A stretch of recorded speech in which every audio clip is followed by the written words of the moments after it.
Okay, welcome back to another video. In this video, we're going to be doing a review on the LG XBOOM Stage 501, which I've got in front of me here, obviously. New party box by LG. Again, they're still saying that this is like developed with will.i.am, or like that he tuned the sound. I'm not quite sure if that's even true, but to be honest, it makes no difference at all. I don't think it means anything to anyone really. I don't even know why they're still going with that like a year later. You know, the LG, the Stage 301, I think it was a really quite poor speaker, and so was the other one it came out with. So I don't know why they're still sticking to this will.i.am rubbish, but anyway. If we ignore that, it's a really, really nice looking speaker, like one of the best looking party boxes I think I've ever seen. You know, normally party boxes are just cheap plastic boxes with a grill on the front, and you know, they're a purpose-built machine effectively. And obviously, don't get me wrong, this still fits that description, but it's something about it just looks really modern and nice. You know, you've got the XBOOM logo in the middle, sits really nicely. The plastic kind of you know, the chin and forehead effectively at the top is really small, and yeah, the grille kind of wraps around the side. You don't have any big like foreheads of plastic on it. It looks really good. And then those light bars down the side, I just think they work really, really well. Yeah, okay, maybe not the most exciting thing ever. They are effectively just bars of light. But I think they work really well, and they just look really kind of modern, and it's really like minimalistic, kind of clean design. And yeah, I actually prefer it to a hell of a lot of the other. In fact, it's probably the best looking party box I've ever seen. On the top, you've got the big kind of volume, like yeah, it looks just as good on the top as well. You've got like above the light bars, you've got you know, the light bars that are on the front, you've got some kind of brackets of light as well around the side at the top that match with the lights on the front. You've got Bluetooth button, power button, you've got a volume knob in the middle with the play and pause button on it. You've got a button for the lights, button for the bass and the outdoor modes, and then you've got like that My button, which can play preset stuff. And then you've got controls for the microphone and a button to take like the vocals out of the music, like the karaoke mode effectively. And then you've got a stand for your phone, which is quite nice, and then some kind of the standard flaps around the back. But yeah, it's a really clean design. The materials feel much nicer than like any other party box really. Like the plastics are a bit more solid, and they're not quite as rattly. There's just something about it. It's built really nice, and I think it looks really good. So from a design perspective, this is like a 10 out of 10, considering the type of speaker it is. Spec wise, we're running 220 watt on AC power, so when it's plugged in, and we're running 160 watt on the battery. LG do often have this kind of problem where for some reason you have to plug it in. Clearly the amplifiers in here are just not powerful enough. But yeah, I mean, you need to have it plugged in to get the best out of it, basically. 160 watt on the battery is effectively, you know, it's kind of equivalent to the JBL 120 in power, but the 130 runs 200 on battery. So you're kind of, unless you're plugging it in, you're already behind, which is a bit of a shame.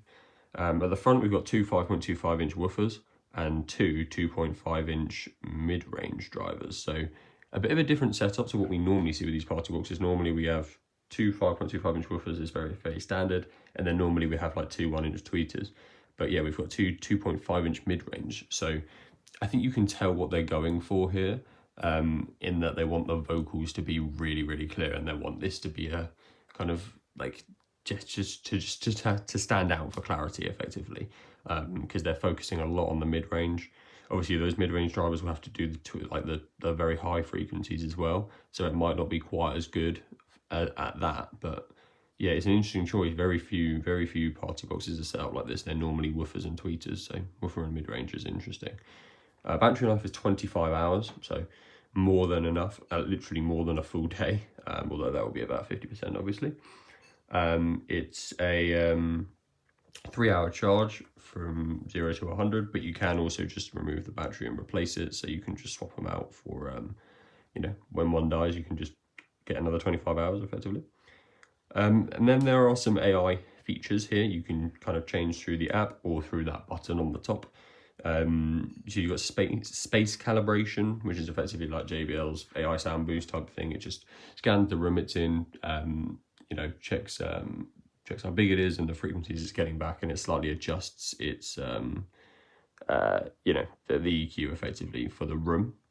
And then there's AI sound, which adjusts the EQ again, but rather than for the room, it adjusts it for the sound it's actually playing. So if you're playing like a rock song, it will have a bit more bass in there. If you're playing something else, you know, a podcast, it will focus on the vocals a little bit more. So it just sits in the background and adjusts the EQ a bit for you. One of those things that's like nice to have, you know, it's working for you in the background. That's all you need to know, really.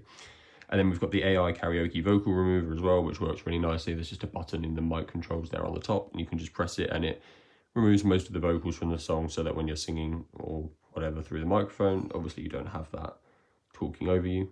This is running Bluetooth 5.4.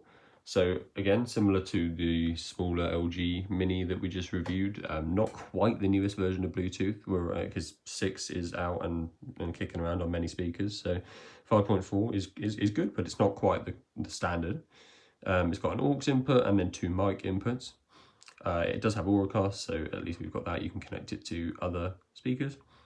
4-way placement, just meaning like it can kind of sit in 4 different ways. So obviously it can sit how it is now. It can sit flat on its side, or it can sit like tilted on its side, so it's pointing up. And I actually can't even remember what the 4th one is. So, but I'll have a screenshot on the screen for you. Effectively, it's just got it's designed to have different ways of carrying and moving it around. It's got a handle on the side as well, and somewhere to place your phone. So you can kind of use it standing up or tilted or sat down, however you want, really, effectively. Which can be useful, obviously, depending on the size of the room you're in or the space you're in. You might want to change it up. It's IPX4, which again, very standard for a party box. It's splash resistant, effectively, which is what we expect. And it's 11.7 kilos, so yeah, about the same weight as other party boxes as well. So that's all very standard. But yeah, a good overall spec list. I don't think anything stands out as being terrible there. It's all looking good, apart from the fact that you have to plug it in to get the most wattage out of it. I won't be plugging it in for the sound test, because that's not how I do these. I always use them. If they've got a battery, I use them on the battery, especially seeing as these are portable party boxes. They're clearly, you know, they're supposed to be portable and used on the go. So yeah, you will get a bit more power out of it if you plug it in, but how many people are using it? Like I personally never plug it in when I'm using it in this, you know, I only plug it in to charge it while it's off, basically. So obviously if you're going to use it while it's plugged in, then fair enough, you're going to get a bit more power, but I think it's unfair to test it like that. So we're going to do a sound test at 80% volume with royalty, and we'll see how it sounds.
Okay, so sound test over. I think you can tell from the frequency chart that that's actually quite a bassy speaker for some reason. Yeah, we're getting frequency range kind of dropping off at 40 hertz, which is really good. And then we're getting frequency spikes up until kind of like 16,000, which is not quite as high as it should be realistically, but yeah, it is quite a thumpy speaker. I think overall it sounds really, I mean, the volume's loud as well. Not quite as loud as its competitors, but the volume is up there. I think it's really good. I mean, like if you gave this to me and locked me in a room with it with nothing else, I would say this is one of the best party speakers I've ever reviewed. It's the design is awesome. The sound is really good. I really like the lights. And yeah, it's got some nice thump to it. The vocals are really clear. You can tell those mid-range drivers do make a difference. But also I think we are struggling a little bit with like volume and the high end of the frequency. As you can see by the frequency chart, we're not getting 20,000 hertz, and it's dropping off quite early. Like it's just, to be honest, from 5,000 hertz up, it's quite low, and that would just be because of the lack of tweeter here. So some parts of the music aren't quite as loud as they should be. Some instruments in the background aren't just quite as prominent as they should be, and the volume is, I guess, suffers slightly from that because it kind of has to play a little bit quieter to make sure that those sounds can stay at the right level that they should be, if that makes sense. But it's one of the clearest and most professional sounding party boxes you can buy effectively. There are some party boxes like the Philips one, which is kind of not that great to listen to inside, but it's really loud and thumpy and you can take it to a party and no one will care.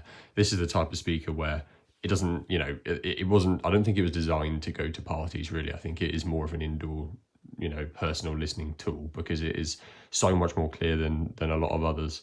And the design is just so much nice. I wouldn't want to knock this thing up. I think it looks really good.